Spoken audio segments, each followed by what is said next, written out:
बिस्मिल्लाहिर्रहमानिर्रहीम। अस्सलाम वालेकुम students, I am Zainab Fatima, your science teacher. उम्मीद है आप सब खैरियत से होंगे। तो हमने कंप्लीट कर लिया unit number 11 that was the environment. हमने काफी डिटेल में ये चैप्टर पढ़ा और बहुत सी नई टर्म्स हमें पता लगी। आज हम टेक्स्ट बुक एक्सरसाइज करने लगे हैं। आप मेरे साथ अपनी नोटबुक पर या फिर टेक्स्ट बुक पर साथ साथ नोट करते जाइएगा। तो आइए शुरू करते हैं। टेक्स्ट बुक एक्सरसाइज का क्वेश्चन नंबर 1 है मल्टीपल चॉइस क्वेश्चंस का। मल्टीपल चॉइस क्वेश्चन में हमें दिए गए हैं ऑप्शंस और हमने बेस्ट ऑप्शन का इंतखाब करना है। तो मैं पढ़ती हूँ first statement that says a place where an animal और a plant lives is called. ऐसी जगह जहां पर कोई एनिमल या प्लांट रहता है उसको क्या कहते हैं। देखते हैं हमारे पास ऑप्शंस क्या हैं। Number A option is environment, B option is habitat, C option is river and D option is wood. अब आपने देखा कि ए ऑप्शन है एनवायरनमेंट। हमसे पूछा गया है ऐसी जगह जहां पर कोई एनिमल या प्लांट रहता है उसको हम क्या कहते हैं। वैसे तो एनिमल और प्लांट्स दोनों एनवायरनमेंट का हिस्सा हैं, मगर हमने एक टर्म पढ़ी थी एनवायरनमेंट के अंदर कि एनवायरनमेंट में बहुत डिफरेंट तरह की जगह होती हैं जहां पर डिफरेंट ऑर्गेनिजम्स या फिर एनिमल्स या प्लांट्स रहते हैं। अब हर एनिमल अपने मुताबिक किसी जगह पर रहता है और ऐसी जगह को हमने कहा था हैबिटेट, जो कि है ऑप्शन नंबर बी। उसके बाद जब हमने हैबिटेट की एग्जांपल्स पढ़ी थी तो उसमें हमने पढ़ा था river habitat and a would habitat. River habitat में हमारे पास फिशेस थी, जबकि वुड में हमारे पास डिफरेंट बर्ड्स या फिर छोटे एनिमल्स रह रहे थे। तो आपको यहाँ से पता चला that a place where an animal और a plant lives is called a habitat, which is option number B. आप मेरे साथ साथ मार्क करते जाइएगा। मैं चलती हूँ स्टेटमेंट नंबर 2 की तरफ। Statement number 2 says which of the following is not a camel adaptation. यहाँ पर पूछा गया है कि ऐसी कौन सी स्टेटमेंट है जो कि हमें बता रही है कि ये कैमल की एडेप्टेशन नहीं है। एडेप्टेशन क्या होता है? हर एनिमल अपनी एनवायरनमेंट के मुताबिक अपने आप को अडेप्ट करता है। उसमें कोई ना कोई क्वालिटी ऐसी होती है जिसकी वजह से वो पर्टिकुलर जगह पर आराम से सरवाइव कर सकता है। अब हमारे पास ऑप्शंस दी गई हैं और हमने बताना है ऐसी कौन सी क्वालिटी है कैमल की जो उसको डेजर्ट में सरवाइव करने के लिए हेल्प नहीं कर रही। Number first is a hump that stores fat. Number B option is brown fur to prevent them being seen in the sand. Number A option हमने पहले भी डिस्कस की कि जो कैमल होता है उसकी बैक के ऊपर एक हम्प मौजूद होता है। डेजर्ट में हमारे पास ना तो पानी होता है ना तो ज्यादा खाना मौजूद होता है, क्योंकि वहां प्लांट्स ही नहीं मौजूद जहां से ये एनिमल्स कुछ खा सके। तो जो कैमल होता है वो ज्यादा खाना खा के फैट अपने हम्प में स्टोर कर लेता है और जब उसको बाद में खाना नहीं मिलता तो वो अपने हम्प से इस फैट को निकाल के खाने लग जाता है, इन अ सेंस कि यूटिलाइज कर लेता है फॉर एनर्जी, जो कि उसको खाने से उस वक्त नहीं मिल रही होती। Second is a brown fur to prevent them being seen in the sand. Camel के ऊपर ब्राउन फर होती है और वो उसको हेल्प करती है इसलिए कि हमें वो सैंड में नजर ना आए। अब ये तो सेकेंड ऑप्शन हो गई। 2 ऑप्शंस हमारे पास और हैं, पहले हम वो पढ़ते हैं और फिर डिसाइड करेंगे कि सबसे बेहतरीन आंसर कौन सा है। तो सी ऑप्शन है हमारे पास large feet so that they don't sink in soft sand. हमने डिस्कस किया था कि जो कैमल होता है उसके बड़े पांव होते हैं और तमाम फिंगर्स मतलब टोज के बीच में एक वेब मौजूद होता है। ये हेल्प करता है उसको ताकि उसका जो पांव है वो सॉफ्ट सैंड के अंदर सिंक मतलब डूब मत जाए। अगर आप नॉर्मली भी मिट्टी के किसी टेले के ऊपर पांव रखेंगे तो आपका पांव अंदर चला जाएगा। कैमल के साथ ऐसा नहीं होता, क्योंकि कैमल के जो फीट हैं वो वेब्ड होते हैं और बड़े होते हैं। तो इसका मतलब कि सी ऑप्शन जो है वो बिल्कुल उसकी एक अडेप्टेशन है to survive in a desert. D option says nostrils which can close to keep sand out. ये पॉइंट हमने अब तक डिस्कस नहीं किया था, मगर मैं आपको एक और इंटरेस्टिंग पॉइंट बताती चलूं कि जो कैमल होता है उसके पास बड़े नोस्ट्रिल्स होते हैं, मतलब उसके जो नाक के सुराख होते हैं जहां से वो सांस ले रहा होता है उसके ये कंट्रोल में होता है कि वो अपने नोस्ट्रिल्स को बंद कर ले। अनलाइक ह्यूमंस, हमारे नोस्ट्रिल्स ओपन रहते हैं हर वक्त, मगर जो कैमल है वो नोस्ट्रिल्स बंद कर लेता है ताकि जो सैंड है वो उसके नोस्ट्रिल्स के अंदर ना जा सके। तो ये भी एक अडेप्टेशन है टू सर्वाइव इन डेजर्ट।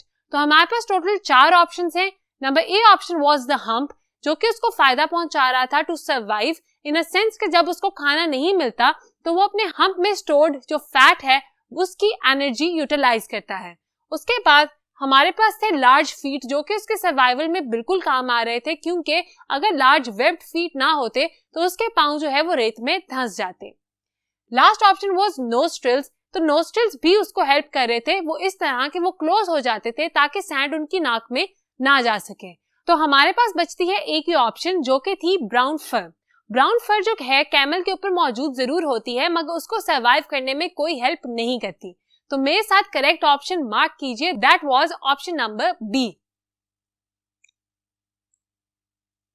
तो हमारा एक क्वेश्चन था कि ऐसी कौन सी अडेप्टेशन है जो कि कैमल को एक डेजर्ट एरिया में सर्वाइव करने के लिए हेल्प नहीं करती। तो जितनी भी ऑप्शंस थी वो सब हेल्प कर रही थी कैमल को to survive in a desert environment सवाए ब्राउन फर के। Brown fur prevents them being seen in the sand. हमें पता चल गया स्टेटमेंट नंबर 2 का correct option which is option number B. अब चलते हैं स्टेटमेंट नंबर 3 की तरफ। So statement number 3 is plants are an example of. हमारे पास जो प्लांट्स हैं वो इन ऑप्शंस में से किसकी एग्जांपल में आते हैं? Number A is decomposers. Decomposers ऐसे ऑर्गेनिजम्स होते हैं जो कि डेड प्लांट या एनिमल को डीकंपोज करते हैं, मतलब अपनी ओरिजिनल हालत से बिल्कुल सॉइल में मिला देते हैं। बी इज हर्बीवोर्स, ऐसे एनिमल्स जो कि हर्ब्स मतलब प्लांट्स खाते हैं। C is primary consumers and D is producers. अब यहाँ पर सी ऑप्शन है प्राइमरी कंज्यूमर्स। आपको एक और टर्म पता चलने जा रही है, that is primary and secondary consumer. हमने पढ़ा कि प्रोड्यूसर्स ऐसे ऑर्गेनिजम्स थे जो कि अपना खाना खुद बना रहे थे, जबकि कंज्यूमर्स ऐसे ऑर्गेनिजम्स थे जो अपना खाना या तो प्रोड्यूसर से ले रहे थे या अदर ऑर्गेनिजम्स या अदर एनिमल से ले रहे थे। अब यहाँ पर लिखा है प्राइमरी कंज्यूमर्स और सेकेंडरी कंज्यूमर्स, इनमें क्या फर्क है? हमने एक फूड चेन की एग्जांपल पढ़ी थी कि जो ग्रास है वो रैबिट खाता है और रैबिट को फॉक्स खाता है। ये एक लीनियर फूड चेन थी। इसमें आपने देखा कि कंज्यूमर तो रैबिट भी है और कंज्यूमर फॉक्स भी है। रैबिट भी अपना खाना खुद नहीं बना सकता और फॉक्स भी अपना खाना खुद नहीं बना सकता, मगर इन दोनों में फर्क ये है कि जो हमारा प्राइमरी कंज्यूमर होगा वो होगा रैबिट, जो कि अपना खाना डायरेक्टली ले रहा है फ्रॉम प्रोड्यूसर्स, जबकि जो हमारा सेकेंडरी कंज्यूमर है फॉक्स, वो प्रीडेटर है और प्रे करेगा वो रैबिट को, मतलब शिकार करेगा रैबिट का, जो कि ऑलरेडी एक कंज्यूमर है। तो इसीलिए हम फॉक्स को कहते हैं सेकेंडरी कंज्यूमर और प्राइमरी कंज्यूमर हम ऐसे ऑर्गेनिज्म या एनिमल को कहते हैं जो डायरेक्टली खाना ले रहा होता है from producers which are plants. अब यहाँ पर लिखा है कि प्लांट्स इनमें से किसकी एग्जाम्पल में आते हैं, तो आपको पता चल गया कि जो प्लांट्स हैं वो प्रोड्यूसर्स हैं क्योंकि वो अपना खाना खुद बना सकते हैं। तो हमारे पास करेक्ट ऑप्शन क्या होगी? Exactly students, the correct option will be producers. Option number D, producers will be the correct option for statement number 3. अब चलते हैं statement number 4 की तरफ। Secondary consumers are, secondary consumers इनमें से कौन से होंगे? अभी मैंने आपको बताया कि secondary consumers क्या होते हैं। देखते हैं कि कौन सी ऑप्शन हमें बेस्ट फिट करती है। A ऑप्शन इज कार्निवोर्स, ऐसे ऑर्गेनिजम्स जो कि दूसरे ऑर्गेनिजम्स मतलब एनिमल्स को खाते हैं। बी इज डीकंपोजर्स, जिसकी डेफिनेशन मैंने अभी आपको बताई, डेड प्लांट और एनिमल को डिके करने वाले ऑर्गेनिजम्स को कहा जाता है डीकंपोजर्स। इनमें मोस्टली आते हैं इंसेक्ट्स और microorganisms. C option is herbivores, ऐसे एनिमल्स जो कि प्लांट्स खाते हैं मतलब हर्ब्स खाते हैं। And D option is producers, ऐसे ऑर्गेनिजम्स जो अपना खाना खुद बनाते हैं। हमारा क्वेश्चन था कि सेकेंडरी कंज्यूमर्स इनमें से कौन से हो सकते हैं।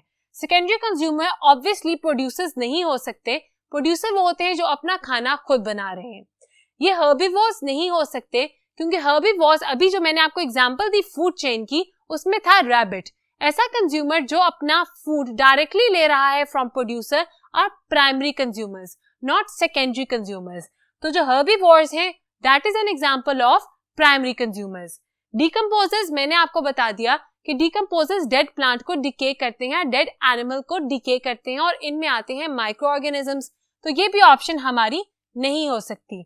लास्ट ऑप्शन इज कार्निवोर्स, ऐसे ऑर्गेनिजम्स या ऐसे एनिमल्स जो खाना लेते हैं फ्रॉम अदर एनिमल्स। तो यहाँ पर बिल्कुल हमारे सेकेंडरी कंज्यूमर की बात हो रही है। फॉर एग्जाम्पल, जब मैंने आपको फूड चेन की एग्जाम्पल दी, ग्रास खाई रैबिट ने और रैबिट को प्रे किया प्रीडेटर फॉक्स ने। इसका मतलब कि फॉक्स दूसरे एनिमल को खा रहा है, उस पर फीड कर रहा है, उसको हम कहेंगे सेकेंडरी कंज्यूमर। और साथ ही साथ ये कार्निवोर है क्योंकि ये प्लांट्स नहीं खा रहा, दूसरे एनिमल्स को खा रहा है। तो secondary consumers are actually carnivores, which is option number A. तो मेरे साथ आप करेक्ट ऑप्शन मार्क कीजिए स्टेटमेंट नंबर 4 की, which is A, carnivores. Secondary consumers are basically carnivores. अब चलते हैं लास्ट मल्टीपल चॉइस क्वेश्चन की तरफ। लास्ट मल्टीपल चॉइस क्वेश्चन है ओमनिवोर्स ईट। ओमनिवोर्स का आपको पता होगा, जब मैंने आपको बताया herbivores are animals that eat plants, carnivores are animals that eat other animals, जबकि ओमनिवोर्स आर सच एनिमल्स जो कि प्लांट्स भी खाते हैं और एनिमल्स भी।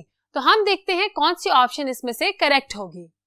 Option number A is animals and plants, option number B is only animals, option number C is only decomposers and option number D is only plants. Only plants वाले होंगे herbivores, only animals वाले होंगे carnivores, जबकि animals और plants दोनों को खाने वाले होते हैं ओमनिवोर्स।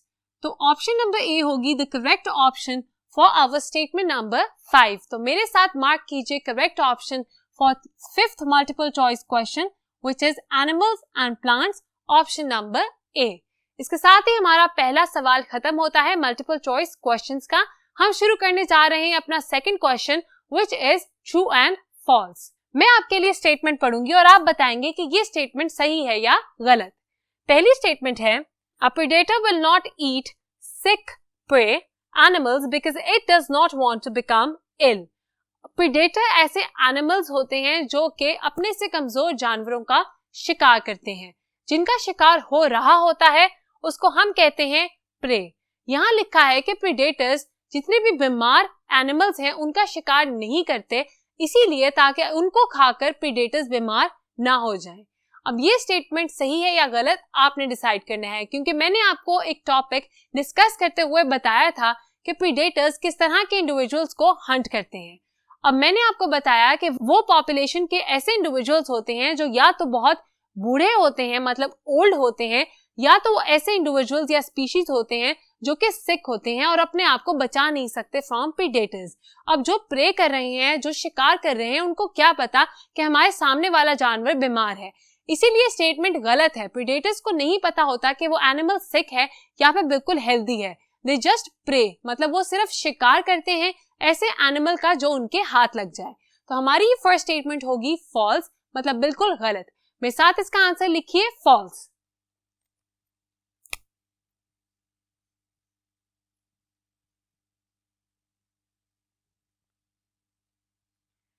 देखते हैं हमारी सेकंड स्टेटमेंट क्या है। There are always more predators than prey. हमारी इन्वायरमेंट में, हमारे वर्ल्ड में हमेशा जो पॉपुलेशन प्रीडेटर्स की है वो ज्यादा होगी as compared to the prey, मतलब जिनका शिकार हो रहा है उनकी पॉपुलेशन कम होगी और जो शिकार कर रहे हैं उनकी पॉपुलेशन ज्यादा होगी। वैसे तो अगर रिलेशनशिप की बात की जाए तो मैंने आपको बताया था कि अगर प्रीडेटर्स की पॉपुलेशन इंक्रीज करेगी तब ही प्रे की पॉपुलेशन डिक्रीज करेगी। मतलब अगर ताकतवर जानवर ज्यादा हो रहे हैं तब वो शिकार करेंगे कमजोर जानवरों का और उनकी पॉपुलेशन डिक्रीज कर जाएगी। मगर नेचुरली हमारे वर्ल्ड में मैंने आपको बताया था that God has created the population of prey in a larger number so that they don't get extinct, मतलब इनकी जो नस्ल है वो खत्म ना हो जाए जब प्रीडेटर्स इनका शिकार करें। तो नेचुरली हमारी जो एनवायरनमेंट है उसमें प्रे की पॉपुलेशन ज्यादा होगी as compared to the predators. तो ये भी हमारी स्टेटमेंट होती है गलत। मेरे साथ इसका आंसर लिखिए फॉल्स।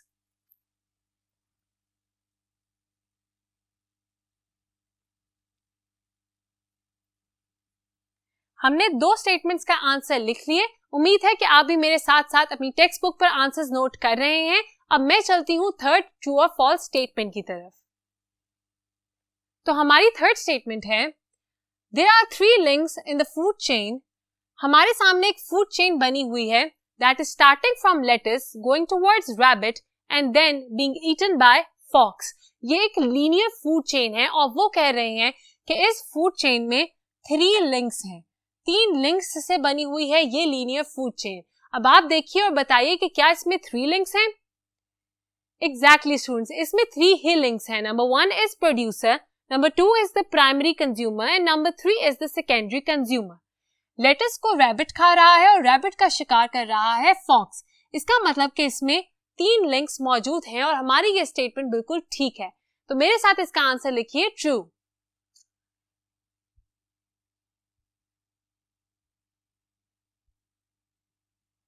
चलते हैं 4th स्टेटमेंट की तरफ। Animals either feed on plants और दे ईट अदर एनिमल्स। हमारे जो एनिमल्स हैं या तो वो प्लांट्स खाएंगे या वो दूसरे जानवरों को खाएंगे। अब ये स्टेटमेंट बिल्कुल ठीक है, वो इसीलिए क्योंकि मैंने आपको 2 तरह की डिविजन्स पढ़ाई। Number 1 was consumer and number 2 was producer.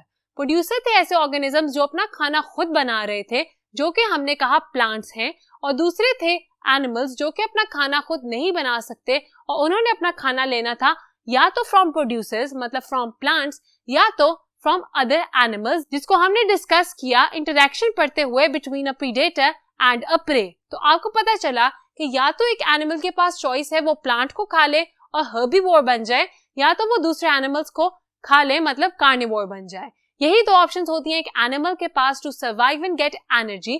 तो ये स्टेटमेंट हमारी बिल्कुल ठीक है। मेरे साथ इसका आंसर लिखिए ट्रू।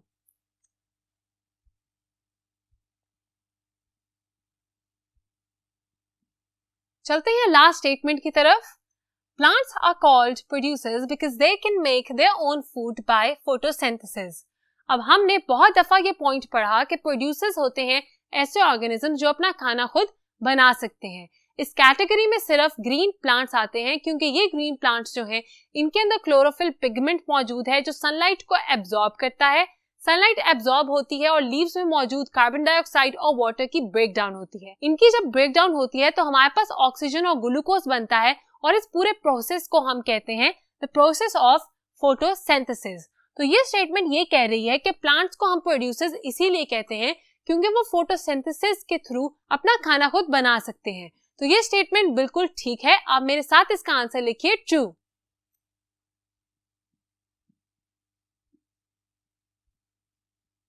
इसके साथ ही हमने question number 2 that was true and false खत्म कर लिया। हमने आज 2 क्वेश्चंस किए। Number 1 was multiple choice question and number 2 was true and false. मुझे उम्मीद है कि आपने मेरे साथ तमाम आंसर्स अपनी टेक्स्ट बुक पर नोट किए हैं। अगर नहीं भी किए तो आप इस लेक्चर के बाद जाकर नोट कर सकते हैं। तो मिलते हैं नेक्स्ट लेक्चर में अपनी बाकी की टेक्स्ट बुक एक्सरसाइज को सॉल्व करने के लिए। अपना बहुत ख्याल रखिएगा। खुदा हाफिज।